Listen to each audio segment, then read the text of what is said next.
तो आइए आज मैं आपको एक बड़ी ही प्रचलित एवं पौराणिक कहानी सुनाऊंगा जो कि बहुत ही ज्यादा रोचक भरी है। तो क्या आप जानते हैं कि गणेश चतुर्थी का व्रत क्यों करते हैं तथा क्या है इस व्रत के पीछे की कहानी? तो आइए जानते हैं। तथा कृपा करके हमारे चैनल को सब्सक्राइब करने का कष्ट करें ताकि और भी अचंभित एवं पौराणिक कहानियां सबसे पहले आप तक पहुंचे। धन्यवाद। तो सुनिए। भाद्रपद माह की शुक्ल पक्ष की चतुर्थी गणेश चतुर्थी के नाम से प्रसिद्ध है।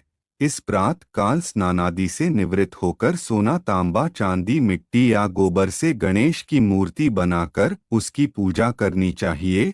पूजने के समय 21 मोदकों का भोग लगाते हैं तथा हरित दूर्वा के 21 अंकुर लेकर यह 10 नाम लेकर चढ़ाने चाहिए। उगताप नम उ गोरी सुमन नम उ अघनाशक नम उ एक दंताय नम उ ईश पुत्र नम उ सर्वसिद्धिप्रद नम उ विनायक नम उ कुमार गुरु नम उ इम्भव वक्त्राय नम उ मूषकवाहन संत नम। तत्पश्चात 21 लड्डुओं में 10 लड्डू ब्राह्मणों को दान देना चाहिए और 11 लड्डू स्वयं खाने चाहिए। एक बार महादेव जी पार्वती सहित नर्मदा के तट पर गए।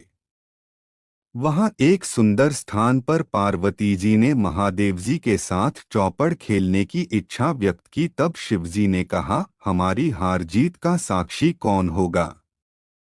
पार्वती ने तत्काल वहां की घास के तिनके बटोरकर एक पुतला बनाया और उसमें प्राण प्रतिष्ठा करके उससे कहा, बेटा, हम चौपड़ खेलना चाहते हैं किंतु यहाँ हार जीत का साक्षी कोई नहीं है।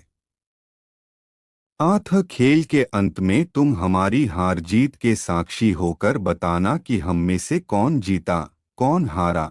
खेल आरंभ हुआ। दैवयोग से तीनों बार पार्वती जी ही जीती। जब अंत में बालक से हार जीत का निर्णय कराया गया तो उसने महादेव जी को विजयी बताया। परिणामतः पार्वती जी ने क्रुद्ध होकर उसे एक पांव से लंगड़ा होने और वहां के कीचड़ में पड़ा रहकर दुख भोगने का शाप दे दिया।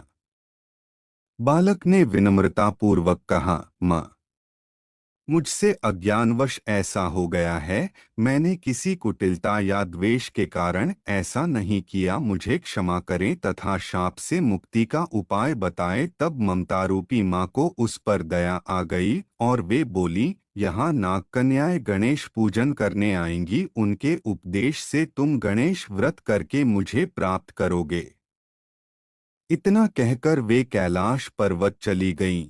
एक वर्ष बाद वहां श्रावण में नागकन्याएं गणेश पूजन के लिए आईं। नागकन्याओं ने गणेश व्रत करके उस बालक को भी व्रत की विधि बताई। तत्पश्चात बालक ने 12 दिन तक श्री गणेश जी का व्रत किया। तब गणेश जी ने उसे दर्शन देकर कहा, मैं तुम्हारे व्रत से प्रसन्न हूँ, मनोवांछित वर मांगो।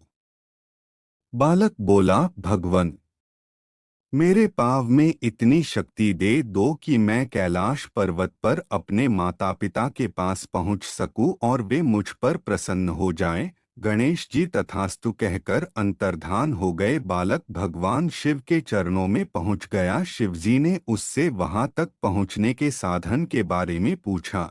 तब बालक ने सारी कथा शिवजी को सुना दी। उधर उसी दिन से अप्रसन्न होकर पार्वती शिवजी से भी विमुख हो गई थीं। तदुपरांत भगवान शंकर ने भी बालक की तरह 21 दिन पर्यंत श्री गणेश का व्रत किया, जिसके प्रभाव से पार्वती के मन में स्वयं महादेव जी से मिलने की इच्छा जागृत हुई। वे शीघ्र ही कैलाश पर्वत पर आ पहुंची। वहां पहुंचकर पार्वती जी ने शिवजी से पूछा, भगवन, आपने ऐसा कौन सा उपाय किया जिसके फलस्वरूप मैं आपके पास भागी भागी आ गई हूँ? शिवजी ने गणेश व्रत का इतिहास उनसे कह दिया।